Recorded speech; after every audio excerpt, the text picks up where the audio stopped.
¿Qué tal? Pues aquí estamos con el señor Dante Urbina y como veis, de cuerpo presente, que aquí está de visita en Barcelona y vamos a hablar un poquito de argumentos a priori del ateísmo. Así es, así es. Un gusto estar aquí en Barcelona, un gusto estar contigo, un gusto estar en este espacio. Dante, ¿quieres introducir un poco este tema de argumentos a priori? ¿Quieres comentar alguna cosa así en general? Adelante, sí. Tú mismo. Vamos a hablar de argumentos a priori para el ateísmo. A priori significa antes de la experiencia, en distinción a posteriori. Así, por ejemplo, si tú lees un libro que te indica que poner la mano en el fuego causa dolor y nunca antes tú en tu vida has puesto tu mano en el fuego ni tienes conocimiento de nadie que lo haya hecho, pero lo lees en un libro, podríamos decir que tienes un argumento o una noción a priori de que poner tu mano en el fuego causa dolor. Es decir, no has tenido la experiencia, pero hay un conocimiento antes de la experiencia que te informa eso. En cambio, si tú te enteras de que poner la mano en el fuego causa dolor, porque y primariamente porque has puesto tu mano en el fuego y efectivamente te causó dolor, entonces ahí tienes algo a posteriori. Entonces, en cuanto a los argumentos ateos, se pueden distinguir argumentos a priori y argumentos a posteriori. Los argumentos a priori son aquellos que toman la noción o definición de Dios con sus atributos y si hay algo en el concepto mismo de Dios, en la definición misma de lo que es Dios, que implique una contradicción insalvable o que implique un absurdo, por lo tanto, Dios no podría existir. Por ejemplo, si yo les hablo sobre un círculo cuadrado, ustedes no tienen que salir a la calle y viajar por los diversos países para buscar si es que hay o no un círculo cuadrado. El solo hecho de que ustedes entiendan la noción de círculo y la noción de cuadrado lleva a que a priori, sin necesidad de que ustedes vayan a buscar figuras geométricas en internet o en la calle, ustedes saben que la noción de un círculo cuadrado es absurdo. Entonces los argumentos a priori para el ateísmo básicamente se estructuran como tomar un atributo de Dios, otro atributo, y en virtud de ello tratar de mostrar que hay una contradicción y que por lo tanto no puede existir un ser que tenga tales atributos. O también pueden tomar un solo atributo y tratar de llevarlo supuestamente a sus consecuencias lógicas. La paradoja de la omnipotencia, por ejemplo, que hemos comentado bastante entre los dos y que está en el canal principal de Enric desarrollado, incluido nuestra colaboración al respecto, es un ejemplo de argumento a priori. En cambio, un argumento a posteriori es aquel que surge después de la experiencia. Así, por ejemplo, el principal, creo, sería el problema del mal. O sea, uno nace, crece, diría se reproduce y muere, pero no, nace, crece y sufre. Entonces uno se encuentra con el sufrimiento en su vida, sea creyente, sea ateo, y eventualmente surge la pregunta, a veces como grito, ¿no? ¿Cómo un Dios bueno puede existir y permitir la existencia del mal en el mundo?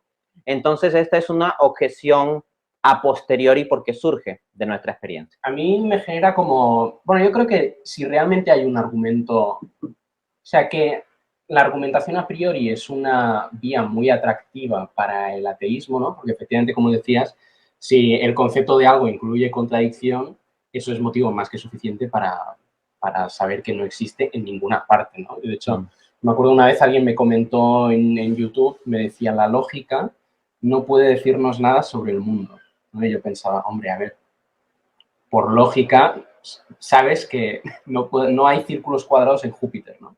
Yo no necesito ir a Júpiter y ver y buscar a ver si hay algún círculo cuadrado, sino solo con lógica, y eso ya me está diciendo algo sobre el mundo, ¿no? Entonces, un argumento lógico de este tipo, si realmente se pudiera encontrar una contradicción entre diferentes atributos esenciales al concepto de Dios, pues, hombre, yo creo que definitivamente quedaría demostrado que Dios no existe ni puede existir, ¿no? Entonces, me parece que es como una manera muy atractiva para el no creyente, ¿no? De intentar socavar el teísmo. Obviamente no estamos, o sea, pensamos que no hay ninguno que funcione, ¿no? Y luego me parece, luego al final comentaremos que quizás el proyecto en sí tiene algunas como dificultades o cuestiones curiosas que hacen difícil que sea propiamente un proyecto ateo, ¿no? Un proyecto del ateísmo, ¿no? Pero igual ahí quisiera hacer un pie de página, porque varias veces los ateos con respecto a este asunto de la carga de la prueba dicen, no, nosotros no tenemos que demostrar que Dios no existe, solo el teísta tiene la carga de la prueba de demostrar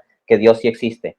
Bueno, la sola existencia de argumentos a priori contra la existencia de Dios es muestra de que lo que dicen ahí es falso. O sea, no es que sea imposible, es factible al menos formular, por más de que no sean exitosos, pero es factible formular argumentos contra la existencia de Dios mismo. Así que el ateo también tiene la posibilidad de ofrecer argumentos. Que no tengan que ofrecer en la práctica varios de ellos, ese es otro asunto.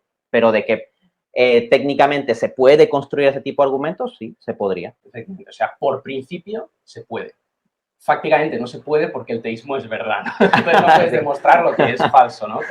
Pero esto obviamente lo decimos nosotros como deístas convencidos, ¿no? Pero en principio, o sea, si Dios no existe, se tendría que poder demostrar o probar o argumentar de manera razonable, ¿no? Y una manera de hacerlo es por medio de argumentación a priori, ¿no? Así que nada, si te parece, empezamos directamente. Vamos. 3 argumentos a priori del ateísmo, ¿vale? Vamos a hacer 3, que es como el número mágico, va muy bien para YouTube y para todas partes.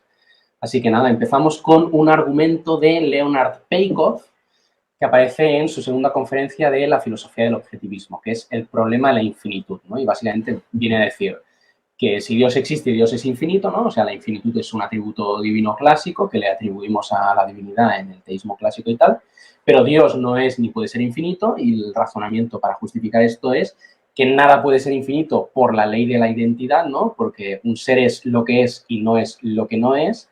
Por tanto, Dios, al ser esto y no aquello, ¿no? Al ser una cosa, Dios, y no cualquier otra, al distinguirse de otros seres, pues está limitado, es finito en cuanto al ser y por tanto no puede ser infinito, ergo Dios no existe, ¿no? Entonces, ¿cómo responderías a este argumento a priori de Leonard Peikoff? Normalmente los argumentos a priori para la existencia de Dios se suelen responder del siguiente modo. Muchas veces va a bastar con definir correctamente el atributo para hacer que explote el argumento.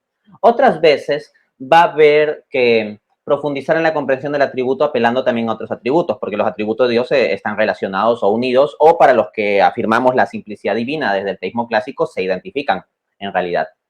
Entonces, cuando hablamos de la infinitud de Dios, no es como decir que Dios lo es todo en un sentido no cualificado, ¿no? Porque con esa lógica hasta vamos a decir que esta computadora es Dios y que el gato es Dios porque Dios es todo, ¿no? Y hay un montón de memes tontos ateos que apelan a esa premisa de que Dios es todo sin cualificar. Entonces hay que entender en qué sentido el teísmo clásico proclama que Dios es infinito.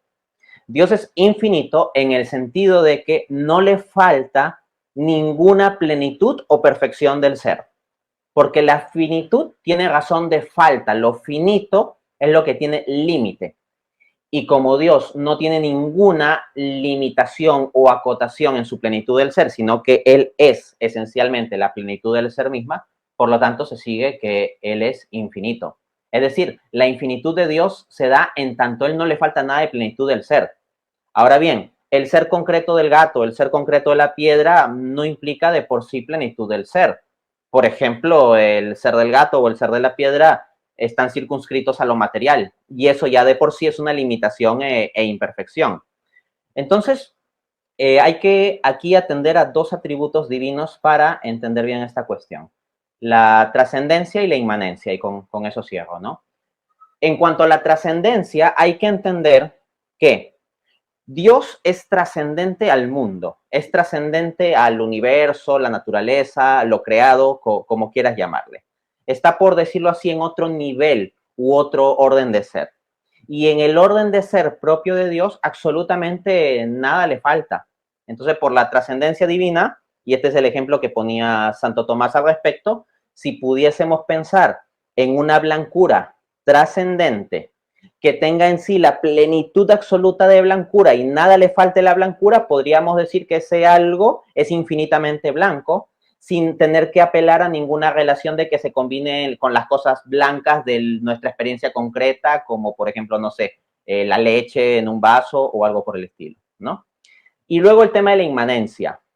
Todos los seres que son en virtud de Dios, porque Dios los sustenta en el ser. Dios por su trascendencia se distingue de todos los demás seres, pero por su inmanencia sostiene a todos ellos en el ser y todo lo que estos tienen de ser lo tienen en virtud de Dios. De hecho, desde un marco teológico cristiano podríamos seguir Hechos 17:28, donde el apóstol Pablo, citando a filósofos griegos o pensadores griegos, dice, en él somos, nos movemos y existimos.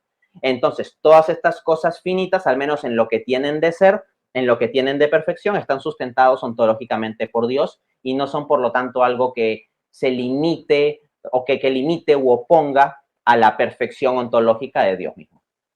Totalmente. O sea, básicamente la idea es que esto es una falacia de equivocación, ¿no? Porque infinito no se está utilizando de la misma manera en la primera premisa y en la segunda. O sea, en la primera premisa estamos diciendo que Dios es infinito en un sentido muy concreto, que es el que has explicado tú, ¿no? Que es ilimitado con respecto al ser, etcétera, etcétera. Y en la segunda premisa está diciendo que Dios no es infinito en otro sentido completamente distinto, que es el que dice él, ¿no? Entonces, ahí hay una equivocación y, por tanto, el argumento no se sigue, ¿no?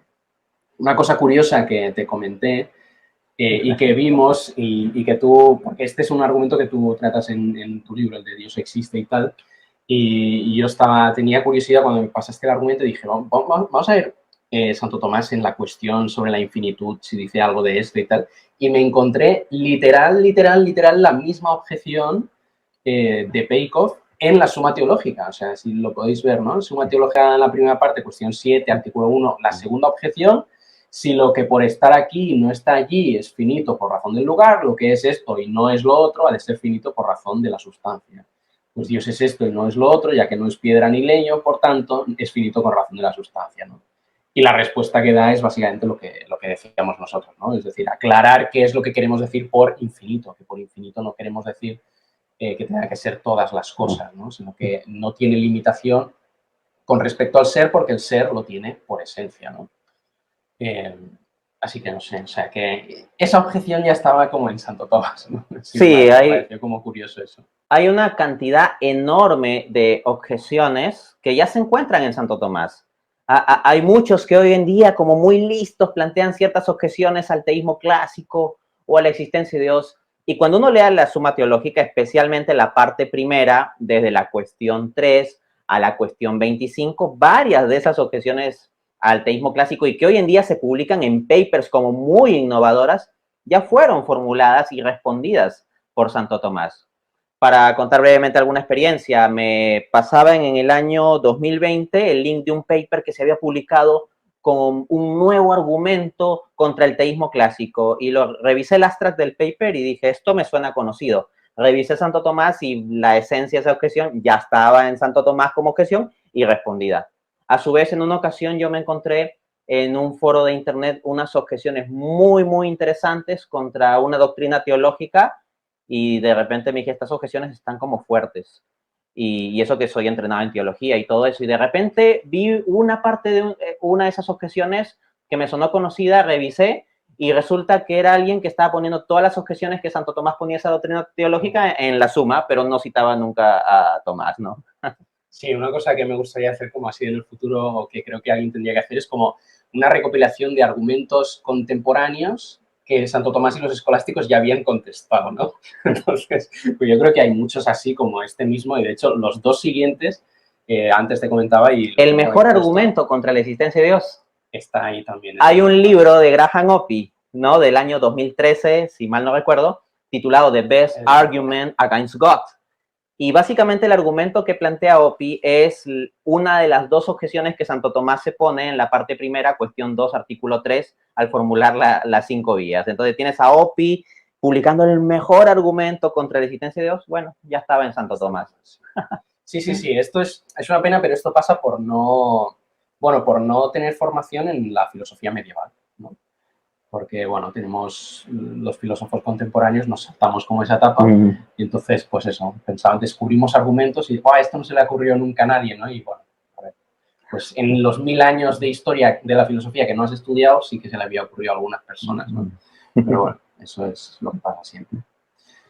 Vale, pues vamos al segundo argumento a priori, que es el primer argumento de Sebastián Fauré, la imposibilidad de la creación, 12 pruebas de la inexistencia de Dios, que es el siguiente, no sé si se puede leer, pero dice, crear es sacar algo de la nada, es hacer con nada alguna cosa, es llamar la nada a ser.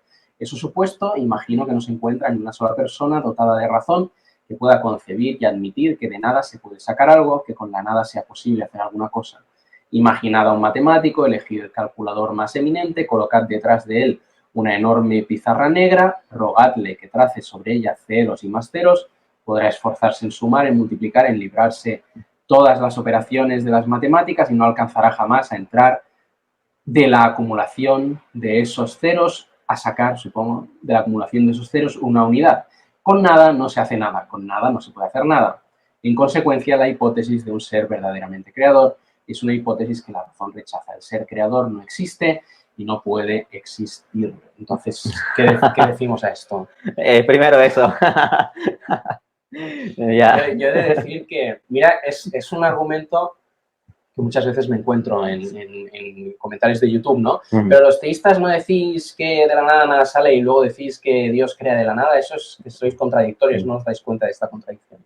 Cabe anotar que los dos coincidimos en que era un argumento tonto cuando estábamos coordinando esto, pero los dos coincidimos también en que era tan recurrente ese argumento tonto que, bueno, vamos a responderlo. Sí, pero bueno, adelante. Bien, diría que hay un terrible equívoco porque él habla de crear algo con la nada. O sea, Sebastián Faure en su explicación dice como que tomas un conjunto de ceros y los sumas y los multiplicas y los divides y a ver si te da uno y que eso no se puede. Y es como que Dios tenga que tomar la nada y con la nada hacer algo. Pero la nada, por definición, es la ausencia de ser, es la negación absoluta de absolutamente toda instancia de ser. Por lo tanto, hablar de la nada como si fuera algo, como si fuese una especie de arcilla con la que pudiéramos moldear algo, es un absurdo.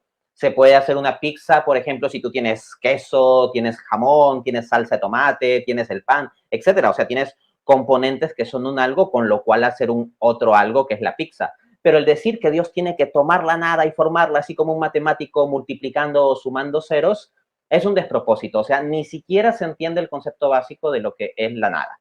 Entonces, esto ya lo había aclarado el mismísimo Santo Tomás en la Suma Teológica, en la parte primera, en las cuestiones sobre la creación ex nihilo. Tú lo tienes. Sí, sí, o sea, esto de nuevo es otra objeción que ya encontramos en Santo Tomás. Tienes en la primera parte, cuestión 45, creo que es, artículo 1, la tercera objeción, ¿no? Dice, la proposición a partir de, ¿no? Del ex nihilo, implica una relación causal, sobre todo en lo referido a lo material, como cuando decimos que la estatua está hecha a partir de ex bronce. Pero nada no puede ser materia del ser ni de ningún modo su causa, ¿no? Con la nada no se puede hacer nada, porque no es nada. Por lo tanto, crear no es hacer algo a partir de la nada, ex nihilo, ¿no? O sea, de nuevo, volvemos a encontrar esta objeción ya también planteada en Santo Tomás, ¿no? Y si se la plantea Santo Tomás, no es porque él sea el primero que se la está planteando, sino porque ya era algo que se discutía y que se había tratado muchas veces antes, ¿no? Pero bueno, entonces, aclaremos dónde está el error exactamente de la objeción. Santo Tomás, hay que cualificar o entender bien qué significa la creatio ex nihilo, la creación de la nada. No es lo mismo decir creación de la nada que creación con la nada. El propio Santo Tomás es muy claro en la Suma Teológica en explicar que cuando se dice creación de la nada no es que Dios toma la nada, como digo, como si fuera una arcilla, la moldea como si fuera una operación material y de ahí saca el algo. No. Cuando decimos creación de la nada, simplemente se quiere hacer referencia a que Dios no parte de ninguna base ontológica previa, distinta de su propio poder, ¿no? Porque hay algo que existe ciertamente que es Dios mismo. O sea, los teístas no vamos a decir que no hay absolutamente nada en el sentido de negar incluso que Dios esté ahí. O sea, ya hay algo que Dios existe con su poder. Pero cuando decimos creación de la nada, nos referimos a que Dios para crear no se basa en algo existente fuera del mismo que Él toma y acomoda, ¿no? Entonces, lo que queremos hacer es simplemente negar la existencia de un precedente material o de ser distinto de Dios para la creación. Cuando hablamos de creación de la nada, por lo tanto, simplemente se refiere a que Dios en su plenitud ontológica libremente decide ad extra dar el ser de forma limitada. Y esto es lo que llamamos creación. Totalmente. O sea, la cuestión es, de nuevo, realmente entender lo que el teísta está queriendo decir, ¿no? O sea, cuando el teísta dice que de la nada nada sale, básicamente es que nada puede empezar a existir sin una causa, ¿no? Pero eso no se ve violado en la creación ex nihilo, porque en la creación ex nihilo el universo existe causado, tiene una causa en Dios, lo que pasa es que no tiene causa material. Pero el ex nihilo nihil fit no significa que todo tenga que tener una causa material necesariamente, o al menos eso es un principio que el teísta no acepta y por tanto no está siendo incoherente, ¿vale? Entonces, la idea es que simplemente Dios no actúa sobre una materia preexistente como si hacía el demiurgo de Platón, ¿no? Por ejemplo, que sí que ve las ideas y entonces moldea la materia y tal, pero entonces es simplemente entender lo que se está planteando y ya está. Claro, o sea, cuando los teístas decimos la creación desde la nada, no es que está la nada y de repente solito de la nada, uy, surge la creación. Exacto. No. O sea, la creación es porque la hace Dios y Dios no es nada, ¿no? Ese es el punto. Cuando hablamos de la creación de la nada es simplemente referirnos a que Dios no toma una base material previa. Exacto.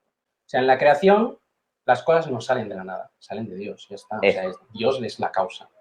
Lo que pasa es que no cambia una materia que ya existía, ¿no? Sino que simplemente da el ser de manera radical a las cosas, sin actuar sobre nada previo, ¿no? Así que nada, bueno, pues ese ha sido el segundo. Esos dos primeros eran muy malos, ¿vale? Entonces ahora vamos con uno que es más serio, mucho más serio, ¿vale? Este sí que es serio. Este es un argumento de Norman Kretschmann, ¿vale? Que lo publica en el 1966 en un paper titulado Omniscience and Immutability, ¿vale? En el The Journal of Philosophy. Entonces, la idea aquí es sacar a la luz una contradicción entre la omnisciencia, ¿no? El atributo de que Dios lo sabe todo, y la inmutabilidad, el atributo de que Dios no cambia, no sufre ningún cambio intrínseco, ¿no? Y básicamente la idea es la siguiente, es un ser perfecto, no está sujeto a cambio, esto es como la primera premisa y es uno de los compromisos del teísmo clásico, ¿no? Porque la idea es que como que cualquier cambio implicaría que está ganando o perdiendo una perfección y por tanto sería como un cambio a peor, ¿no? O en cualquier caso, si cambia, es que no es puramente actual, sino que es mezcla de acto y potencia y tiene potencias que se actualizan y tal. Segunda premisa, un ser perfecto lo sabe todo, también es un compromiso del teísmo clásico. Tercera premisa, un ser que lo sabe todo siempre sabe qué hora es, que parece bastante evidente, ¿no? Que un ser que lo sabe todo tendría que saber siempre qué hora es. La cuarta premisa, un ser que siempre sabe qué hora es, está sujeto a cambio, ¿no? Porque conocer el cambio de algo, ¿no? Porque la hora va cambiando. Entonces, conocer el cambio de algo es primero conocer que son las 6:51, ¿no? Aquí en España, y de aquí a un minuto conocer que son las 6:52. Pues eso, ha habido un cambio en tu conocimiento, ¿no? Porque primero has conocido que P y luego has conocido que no P, ¿no? O has conocido que K, otra cosa distinta. Por tanto, ahí hay un cambio. Es decir, un ser que siempre sabe qué hora es, está sujeto a cambio. Un ser perfecto se sigue que está sujeto a cambio, un ser perfecto no es perfecto, ergo, por reducción al absurdo, ¿no? Pues no existe un ser perfecto, ¿no? Entonces, no sé si quieres comentar alguna cosa en general y luego podemos comentar más como diferentes opciones que se le podría... Yo creo que podríamos comenzar comentando, y ahí te lo paso a ti, vale. El contexto del argumento. Y voy a decir algo muy pequeño. Este argumento es un argumento en principio más serio, más elaborado, claro está, pero el que lo elabora, pues hace una elaboración respecto al argumento. ¿Qué nos comentarás? ¿Cómo, a qué te estás refiriendo ahora? O sea, que él no deja el argumento simplemente ahí. No, claro. Sí, esto es interesante porque, o sea, lo que a veces quizás o lo que yo me he encontrado con este argumento en Internet es que se suele decir, mirad, este argumento de Norman Kretschmann en contra del teísmo y tal, y ya está, ¿no? Pero resulta que Norman Kretschmann responde al argumento en otro paper, ¿no? O sea, en un paper que tiene con Eleanor Stamm, que se titula Eternity, que es un paper muy clásico dentro de la filosofía de la religión, muy complejo, pero del 1981, o sea, casi, ¿qué son? Casi, 4 décadas. No, del 66 al 81. Ah, entre ese rango, sí. 2 décadas. O sea, casi unos 20 años después, pues responde a ese mismo argumento y él, pues, junto con Stamm, trata de mostrar por qué ese argumento que en el 66 presentó está mal, ¿no? Y eso es algo que quizás yo creo que a la hora de explicar este argumento se podría mencionar como mínimo, ¿no? Porque a veces como que ni siquiera se menciona y da la sensación como que, bueno, no sé, como mínimo me parece curioso que la persona que presentó el argumento luego más tarde creyera que el argumento no funciona por X motivos, ¿no? Entonces, es un poco complejo y no vamos a entrar, pero ellos dan como todo un desarrollo. Si podéis leer este paper, o quizás otro día puedo invitar a Agustín Echavarría a que lo explique, porque seguro que lo va a explicar muchísimo mejor que tú y que yo. Entonces, ellos hacen todo un desarrollo de lo que significa la eternidad, ¿no? Y entonces, en base a ese desarrollo, dicen que la tercera premisa, ¿no? La idea de que un ser que lo sabe todo siempre sabe qué hora es, admite múltiples interpretaciones, ¿no? Porque podría ser, por ejemplo, un ser que lo sabe todo siempre sabe en el presente temporal qué hora es en el presente temporal, y esto no se corresponde con el teísmo clásico, sino que se correspondería con un Dios temporal, ¿no? Que estuviera en el tiempo y conociera las cosas en el tiempo. Se puede interpretar como un ser que lo sabe todo siempre sabe en el presente eterno qué hora es en el presente temporal, y entonces esto sí que se correspondería con lo que dice el teísmo clásico, pero si se interpreta de esta manera, la premisa 4 no se sigue, ¿sí? No hay cambio, porque lo está conociendo todo en el presente eterno, ¿no? No en el presente temporal. Y luego otras dos interpretaciones que ellos descartan y tal, ¿no? Pero bueno, esto simplemente como que lo menciono como, bueno, como una cosa a explorar, ¿no? Como mínimo me parece interesante explorar cuál es la respuesta que la persona que se inventó el argumento, entre comillas, porque tampoco se lo inventó él, ¿no? Como ahora enseñaremos, pues cuál es la respuesta que él pensó que era la respuesta válida, ¿no? Luego sí que quería comentar que también me parece hay otras opciones, ¿no? Por ejemplo, ahí un poco más arriba pone opción 2, que es optar por la teoría B del tiempo, ¿no? Porque en la teoría B del tiempo el fluir del tiempo no es algo real, por tanto, un ser que lo sabe todo no tiene por qué saber el fluir del tiempo, no tiene por qué tener un conocimiento del fluir del tiempo porque no es algo real, ¿vale? Entonces, no es tanto un argumento que está intentando sacar a la luz una incompatibilidad entre dos atributos divinos, sino entre dos atributos divinos y una teoría del tiempo muy concreta que no, o sea, que no tiene por qué ser la correcta, ¿no? O sea, tú y yo sí que pensamos que, bueno, asumo que tú eres yo me inclino por la teoría A, vale, pero no me amarro a la teoría A, claro. O sea, me inclino a la teoría A, pero estoy abierto entre la A y la B, ¿no? A ver, para precisar un poquito de esto de la opción 2, porque tal vez no todos están familiarizados con la teoría A y la teoría B. Sí, perdón. Bajo la teoría A del tiempo hay un transcurrir objetivo del tiempo, de tal modo que el pasado objetivamente está antes del presente, pero no solo eso, sino que el pasado va dejando de existir y el presente es lo que existe, pero ese presente se convertirá en pasado y así sucesivamente, ¿no? Hay un fluir del tiempo que es real. Un fluir real del tiempo. Entonces, cuando, por ejemplo, digo que ahora son las 6 de la tarde con 56 minutos en España, eso es algo que yo conozco ahora, lo cual significa que ya las 6 de la tarde con 34 minutos es algo que ya no existe, que ya pasó, que ya fluyó. Y realmente ya fluyó, ya pasó bajo la teoría A del tiempo. Pero bajo la teoría B del tiempo, todos los eventos temporales son coexistentes. De este modo, es tan real las 6:34 p.m. hora de España que las 6:56 p.m. hora de España. Por lo tanto, cuando nosotros los seres humanos hablamos de ese transcurrir del tiempo, bajo la teoría B del tiempo nos estamos engañando. Y si la teoría B del tiempo es cierta, entonces nosotros somos los que nos engañamos al pensar que la hora pasa, que la hora transcurre, y Dios, como es omnisciente y no se engaña, no se engañaría en pensar eso, sino que simultáneamente vería todas las horas existentes como coexistentes. Ahora, no estamos diciendo aquí que esto sea necesariamente así, pero estamos diciendo que bajo la teoría B del tiempo esto sería así, y si la teoría B del tiempo fuese verdad, entonces este argumento ya no funciona, lo cual es una limitación importante del argumento como mínimo. Exacto, efectivamente. Y que yo, al menos cuando lo he visto en Internet, tampoco he visto que se precise eso, ¿no? Y a ver, me parece interesante porque cuál es la teoría correcta del tiempo es una discusión independiente del teísmo clásico. O sea, uno puede ser teísta clásico y adherirse a la teoría A o a la teoría B, ¿no? Y de hecho, o sea, teóricos A del tiempo que son teístas clásicos, es Edward Fesser, por ejemplo, David Toder, me parece, pero teóricos B tienes a Alexander Proust y Robert Kuhns, que son también unos cocos, unos genios, ¿no? O Katherine Rogers, por ejemplo, Katherine Rogers también, vale, esta no lo conocía. Entonces, es simplemente eso. Obviamente, yo tampoco soy, o sea, yo también me inclino por la teoría A, pero simplemente me parece como una opción interesante, o al menos algo interesante a matizar del argumento, de que no es un argumento entre dos atributos divinos, sino entre dos atributos divinos y una teoría del tiempo muy concreta, que es independiente del teísmo clásico y que no tiene por qué ser la correcta, ¿no?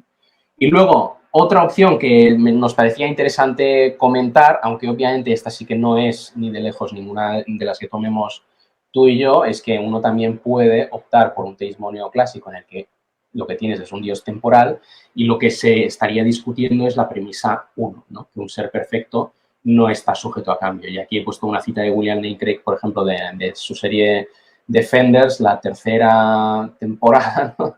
La sección 3 en la parte 9, que básicamente viene a decir que si Dios sabe que ahora son las 3 y de aquí a un minuto sabe que ahora son las 3 y un minuto, ha cambiado, pero ¿quién diría que esto es un cambio a peor? ¿Ha por esto perdido alguna perfección?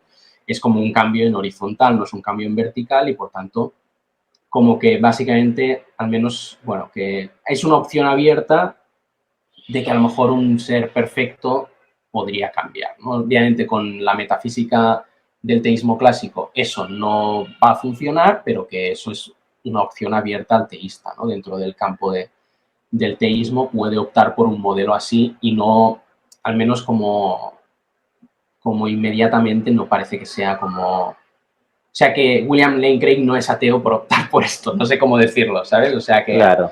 Lo que yo diría es que ya, si este argumento te convence, bueno, a lo más te puede llevar, estrictamente hablando, a ser teísta neoclásico, pero no justifica todavía el ateísmo, ¿no? Entonces, ese es el punto que queremos anotar. No termina siendo una prueba para el ateísmo, sino más podría ser un argumento para el teísmo neoclásico. Ahora bien, este modelo de Craig que se ha precisado lo hemos comentado como cerca de hora y media en este mismo canal, junto con Agustín Echevarría, la tesis de Craig sobre Dios y el tiempo, y le hemos planteado múltiples objeciones, ¿no? Así que quien quiera ampliar lo puede ver ahí. Exacto, totalmente. Y bueno, y esto yo al final creo que este es uno de los inconvenientes que aquejan a la mayoría de argumentos a priori a favor del ateísmo, sino a todos, que es que al final no son propiamente hablando argumentos a favor del ateísmo, porque incluso los teístas los utilizan contra otros teístas, ¿no? O sea, tienes teístas neoclásicos utilizando este argumento contra los teístas clásicos. Y las mejores formulaciones de este tipo de argumentos y las mejores discusiones no se dan ateos versus teístas, sino entre teístas. Exacto. Entonces, que muchas veces se trata de argumentos que se dan en el seno del debate entre modelos teístas, ¿no? Entre modelos acerca de cómo entender a Dios, ¿no? Entonces, este es uno de los motivos por los que yo no tengo muy claro hasta qué punto el proyecto de una argumentación a priori a favor del ateísmo tiene demasiadas expectativas, ¿sabes? Como mínimo, quizás habría que encontrar como cuáles son esos atributos divinos irrenunciables, ¿sí? Y entonces atacar esos. Pero, por ejemplo, algunos, o sea, los argumentos que yo he visto que quizás hagan eso, ¿no? Que ataquen quizás la omnipotencia, que ataquen quizás la personalidad, que ataquen quizás X, ¿no? Entonces, ahí los problemas que suele haber es que no se están utilizando las definiciones que utiliza el teísta de esos atributos, etcétera, etcétera, ¿no? Pero bueno, sin más, eso era como algo, otra cosa interesante como a mencionar, ¿no? Y ahora sí, si quieres, podemos mencionar como la última opción, que es la que nos parece la más conveniente, ¿no? O la más correcta, que es una que explica, me parece que se llama Thomas, no sé, bueno, T. de Sullivan en un paper que se llama Omniscience and Immutability. Omnisciencia e inmutabilidad y el modo de conocer, el modo divino de conocer, ¿no? Publicado en el 91 en Faith and Philosophy, que básicamente lo que hace es recuperar la respuesta de Santo Tomás a esta objeción, porque sí, amigos míos, esta objeción también está en Santo Tomás, en la Suma Teológica, prima pars, cuestión 14, artículo 15, la tercera objeción dice... Léelo en latín. En latín, preterea Deus scivit Christum. No. Dice, Dios supo en pasado que Cristo había de nacer, y ahora ya no lo sabe porque Cristo no nacerá. Luego Dios no sabe todo lo que supo y por consiguiente parece que su ciencia es variable, ¿no? Es decir, lo que Dios sabe cambia, por tanto, está sujeto a cambio, ¿no? ¿Cuántos papers hubiera publicado Santo Tomás, no? Sí. Exacto, efectivamente. Entonces, básicamente como, bueno, ahora te dejo que lo expliques tú quizás un poco mejor, ¿no? Pero la idea es que no podemos equiparar el modo que Dios tiene de conocer a nuestro modo de conocer, ¿no? Entonces, que Dios no conoce proposicionalmente, o al menos ningún teísta clásico está obligado a pensar que Dios conoce proposicionalmente, formándose proposiciones como nosotros, y que, por tanto, hay ya como un error de base en el argumento en querer presentar el desafío de forma, o sea, en querer presentar de forma proposicional lo que Dios se representa acerca de los eventos temporales, ¿no? Como que Dios primero se forma la proposición, ahora son las 7:04 y de aquí 2 minutos se forma la otra proposición de ahora son las 7:06, ¿no? Entonces, como que ahí hay ese error de querer equiparar el modo que Dios tiene de conocer al nuestro, ¿no? Y que, por tanto, 4, ¿no? La premisa 4, la de que un ser que siempre sabe qué hora es, está sujeto a cambio, sería falsa, o como mínimo no estaría demostrada porque no se estaría teniendo en cuenta que el modo de conocer de Dios no tiene por qué ser el nuestro, ¿no? Que de otro modo es lo esperable, ¿no? Quizás. Pero bueno, no sé si quieres comentar tú un poquito más sobre todo esto. Exacto, o sea, un grave, grave problema de este tipo de argumentos que cuestionan el teísmo clásico es que asumen un univocismo ontológico. Univocismo ontológico significa poner en el mismo nivel y modo de ser a Dios y a las criaturas. Simplemente Dios sería el máximo dentro de ese mismo nivel, pero no es que esté a otro nivel. En cambio, en el teísmo neoclásico, en el teísmo clásico se habla de niveles, de ser o de instancias de ser, o sea que Dios está en otro modo o en otro nivel de ser o en otra forma de ser. De aquí se sigue que el modo de conocer de Dios no tiene que ser como nuestro modo de conocer. Así, por ejemplo, Dios sabe dónde está ubicada esta mesa. Dios lo sabe. Dios lo sabe. Y yo lo sé. Yo también. Pero dense cuenta mi modo de conocer. Yo estoy sentado aquí, la mesa está frente mío, entonces yo sé dónde está ubicada esta mesa que está enfrente mío.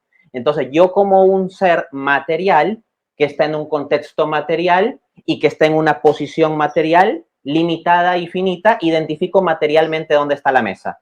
Entonces mi modo de conocer dónde está la mesa está condicionado por mi modo de conocer por ser material. Del mismo modo, mi modo de conocer el transcurso temporal está condicionado por mi modo de ser que transcurre en un marco temporal en esta vida, ¿no? Entonces eso es lo que tenemos. Lo que tenemos aquí es que nosotros conocemos temporalmente las cosas temporales, pero de ahí no se sigue que tengamos que imponer a Dios a que Él tiene que conocer temporalmente las cosas temporales. Dios podría conocer atemporalmente las cosas temporales. Ahora, ¿eso es fácil de entender o fácil de explicar? Probablemente no. Pero ¿acaso es razonable pensar que el modo en que Dios conoce las cosas tiene que ser fácil de entender? ¿No sería más razonable pensar que porque Dios es Dios y está en otro nivel y modo de ser, la forma en que Él conoce las cosas que conoce sea distinto? Creo que es lo más obvio. Y ya está, simplemente como comentario final, lo que decíamos de los argumentos a priori, que quizás, o sea, como proyecto ateo del ateísmo es muy interesante, pero no sé, viendo varios ejemplos, personalmente, qué expectativas tiene realmente de ser un proyecto de argumentación a favor del ateísmo propiamente hablando, ¿no? Porque siempre parece que son, o sea, parece que son argumentos que se ven muchas veces dentro de discusiones entre teístas y entre modelos de la naturaleza divina, ¿no? Entonces ese es un punto. Y luego simplemente, pues si alguien quiere leer a fondo los papers que hemos citado y tal, los vais a tener cuando suba esto a YouTube, lo vais a tener en el comentario destacado, ¿vale?